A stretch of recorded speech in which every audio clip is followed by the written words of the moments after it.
নমস্কাৰ মৰমৰ ছাত্ৰ ছাত্ৰীসকল আজি এইটো ভিডিঅ'ত মই তোমালোকক ক্লাছ 10ৰ সমাজ বিজ্ঞানৰ ভূগোল পাঠ্যপুথিৰ যি তোমালোকৰ 4টা চেপ্টাৰ দিয়া আছে এই 4টা চেপ্টাৰৰ পৰা কি ইম্পৰ্টেন্ট কোৱেশ্চন আছে কোন কেইটা কোৱেশ্চন তোমালোকৰ মেট্ৰিক পৰীক্ষাৰ বাবে অত্যন্ত প্ৰয়োজনীয় হয় যেহেতু আৰু বেছি সময় নাই মই তোমালোকক বেছি কোৱেশ্চন নিদিও যিবিলাক দিম সেইকেইটা তোমালোকৰ মেট্ৰিক পৰীক্ষাৰ বাবে ইম্পৰ্টেন্ট 100% কমন তোমালোকে ইয়াৰে পৰাই পাই যাবা তোমালোকে প্ৰথমতে মনত ৰাখিবা ভূগোল পাঠ্যপুথিৰ যি তোমালোকৰ 4টা চেপ্টাৰ দিয়া আছে এই 4টা চেপ্টাৰৰ পৰা টোটাল মাৰ্কস আছে 35 ইয়াৰে তোমালোকৰ লং কোৱেশ্চন আহিব 22 মাৰ্কসৰ আৰু এমসিকিউ আহিব 13 মাৰ্কসৰ টোটাল 35 মাৰ্কস এইটো ভিডিঅ'ত মই তোমালোকক অকল লং কোৱেশ্চনবোৰ দেখুৱাই দিম কোন কেইটা তোমালোকৰ চাব লাগিব মই তোমালোকক যিবোৰ কোৱেশ্চন দেখুৱাই দিম হেকেটা কোৱেশ্চন চাবা ইয়াৰে পৰাই তোমালোকৰ মেট্ৰিক পৰীক্ষাত কমন পাবা বহুত ইম্পৰ্টেন্ট হয় মই আসামিছৰ কমন দিছিলো কমন আহিছে 90% ৰ ওপৰত তোমালোকে চাবা মই তোমালোকক সোশ্যাল সায়েন্সৰ পৰা যিবিলাক কোৱেশ্চন কমন দি দিম তোমালোকে হেকেটা চাবা ইয়াৰে পৰাই তোমালোকৰ এক্সামত আহিব কমন প্ৰথমতে তোমালোকে জানি লোৱা প্ৰথম যেটো চেপ্টাৰ আছে ভূগোলৰ ইয়াৰে তোমালোকৰ লং কোৱেশ্চন আহিব প্ৰথম চেপ্টাৰৰ পৰা 4 মাৰ্কসৰ এটা দ্বিতীয় যেটো চেপ্টাৰ আছে ইয়াৰ পৰা তোমালোকৰ আহিব 4 মাৰ্কসৰ এটা লং কোৱেশ্চন তাৰ পিছত চাবা তৃতীয় যেটো চেপ্টাৰ আছে ইয়াৰ পৰা তোমালোকৰ 5 মাৰ্কসৰ এটা লং কোৱেশ্চন আহিব আৰু চতুৰ্থ যেটো তোমালোকৰ চ্যাপ্টাৰ আছে ইয়াৰে তোমালোকৰ এটা চিত্ৰ আহিব 4 মাৰ্কসৰ চিত্ৰটো মই তোমালোকক দি দিছো তোমালোকে চাবা ডেসক্ৰিপচনত লিংক দিয়া থাকিব তোমালোকে চাবা ইয়াৰে তোমালোকৰ আৰু 5 মাৰ্কসৰ এটা লং কোৱেশ্চন আহিব হৈ গল 22 মাৰ্কস মই তোমালোকক দি দিম কোন কেইটা তোমালোকৰ চাব লাগিব এতিয়া আমি চাও আহা প্ৰথমতে চ্যাপ্টাৰ 1ৰ তোমালোকে 15 নং পৃষ্ঠা বাহিৰ কৰি লোৱা 15 নং পৃষ্ঠাৰ পৰা চাবা কোৱেশ্চন 14 নং কোৱেশ্চনটো চাবা 15 আৰু 16 নং কোৱেশ্চনটো চাবা এই তিনিটাৰ পৰা তোমালোকৰ এটা কোৱেশ্চন মেট্ৰিক পৰীক্ষাত 100% শিওৰ আহিব তোমালোকে চাবা এই তিনিটা কোৱেশ্চন এবাৰৰ কাৰণে বহুত ইম্পৰ্টেন্ট হয় 14 নং কোৱেশ্চনটো চাবা বহুত ইম্পৰ্টেন্ট নৱীকৰণযোগ্য আৰু অনৱীকৰণযোগ্য সম্পদৰ মাজত পাৰ্থক্য কি উদাহৰণ সহজমুখকৈ আলোচনা কৰা তাৰ পিছত 15 আৰু 16 নং কোৱেশ্চনটোৰ পৰা তোমালোকৰ এটা কোৱেশ্চন দিব কেনেকৈ দিব মই তোমালোকক কৈ দি আছো সম্পদ সংৰক্ষণ বুলিলে কি বুজা সম্পদ সংৰক্ষণৰ পদ্ধতি সম্পৰ্কে চুমকৈ লিখা এনেকুৱাকৈ তোমালোকৰ বনাই দিব তোমালোকে চাবা 14 15 আৰু 16 চেপ্টাৰ 1ৰ পৰা ইয়াৰে পৰা তোমালোকৰ 4 মাৰ্কসৰ এটা কমন পাই যাবা হৈ গল তাৰ পিছত আমি নেক্সট চেপ্টাৰৰ পৰা চাম নেক্সট চেপ্টাৰটো হল পৰিবেশ আৰু পৰিবেশৰ সমস্যা ইয়াৰ পৰা তোমালোকৰ চাব লাগিব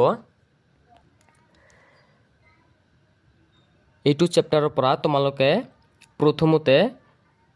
29 নং পৃষ্ঠা বাহিৰ কৰি লোৱা ইয়াৰ পৰা চাবা কোৱেশ্চন নং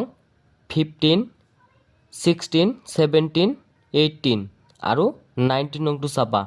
বহুত ইম্পৰ্টেন্ট আছে মই তোমালোকক কৈ দিলো প্ৰদূষণ কি পানী প্ৰদূষণ কি আৰু কেনেকৈ হয় তোমালোকে মনত ৰাখিবা পানী প্ৰদূষণ মাটি প্ৰদূষণ আৰু বায়ু প্ৰদূষণ যদি তোমালোকৰ প্ৰদূষণৰ পৰা দিয়ে তেনেহলে পানী মাটি আৰু বায়ু এই তিনিটাৰ পৰা তোমালোকৰ এটা আহিব এক্সামত তোমালোকে চাবা বহুত ইম্পৰ্টেন্ট হয় তিনিটা যদি তোমালোকৰ 15 16 17 18 19 ইয়াৰে পৰা যদি তোমালোকৰ নিদিয়ে তেনেহলে 18 লৈকে যদি তোমালোকৰ নিদিয়ে তেনেহলে 19 নংটো তোমালোকৰ ডাইৰেক্ট দি দিব তাৰ পিছত চাবা 22 23 আৰু 24 যদি তোমালোকৰ গোলকীয় উত্তাপ বৃদ্ধিৰ পৰা দিয়ে তেনেহলে 22 23 আৰু 24 এই তিনিটা তোমালোকৰ চাব লাগিব হৈ গল এইটো চেপ্টাৰৰ কি ইম্পৰ্টেন্ট লং কোৱেশ্চন আছিল মই তোমালোকক দেখুৱাই দিলো 100% কমন তোমালোকে এক্সামত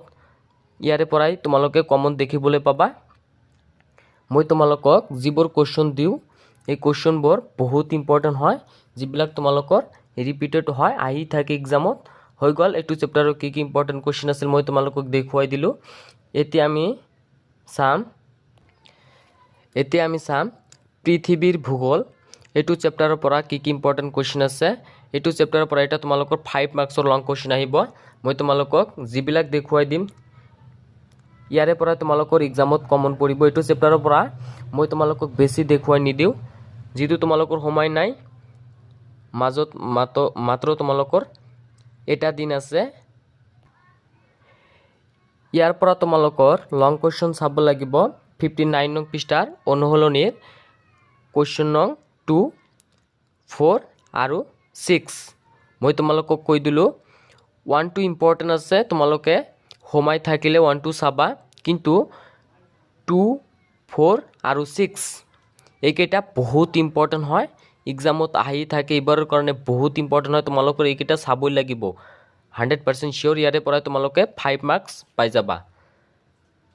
হৈ গ'ল এইটো চেপ্টাৰৰ কি কি ইম্পৰ্টেণ্ট কোৱেশ্চন আছিল মই তোমালোকক দেখুৱাই দিলোঁ এতিয়া আমি চাম অসমৰ ভূগোল এইটো চেপ্টাৰৰ পৰা কি কি ইম্পৰ্টেণ্ট কোৱেশ্চন আছে মই তোমালোকক আগতেই কৈছোঁ এইটো চেপ্টাৰৰ পৰা তোমালোকৰ এটা চিত্ৰ আহিব 4 মাৰ্কছৰ চিত্ৰটো মই তোমালোকক দি দিছোঁ ভিডিঅ' বনাই সেইকেইটা চালে তোমালোকৰ ঠাই আৰু চিত্ৰটো যদি তুমি আঁকি যোৱা তেনেহ'লে ইয়াৰে পৰাই তোমালোকৰ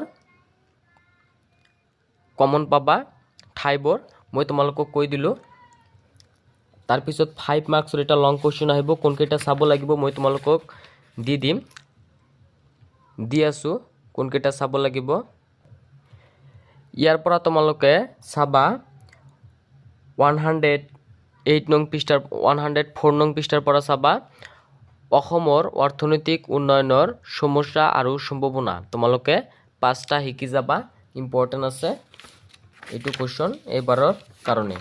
তাৰপিছত চাবা অনুসলনিৰ পৰা তোমালোকৰ চাব লাগিব 6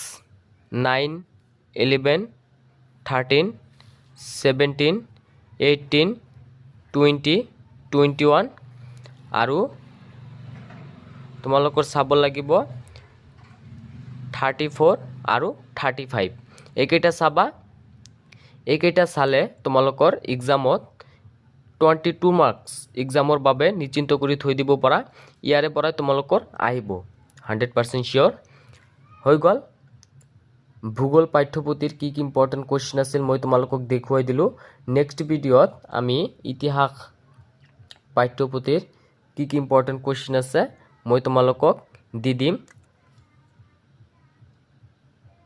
যদি তুমি মোৰ চেনেলত প্ৰথমবাৰ হোৱা চেনেলটো সাবস্ক্ৰাইব কৰিবা